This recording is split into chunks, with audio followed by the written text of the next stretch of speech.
বন্ধুত্ব এমন একটা জিনিস যেটা কি বলা যায়? ভাগ্য করে পেতে হয়।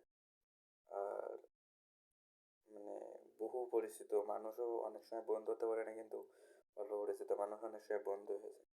এই জেলার ২ টো ছেলেকে দেখছেন, এদের সাথে পরিচয়, একটা ছেলের সাথে পরিচয় আমার একদিনের, আর একটা ছেলের সাথে পরিচয় ১ মাসের।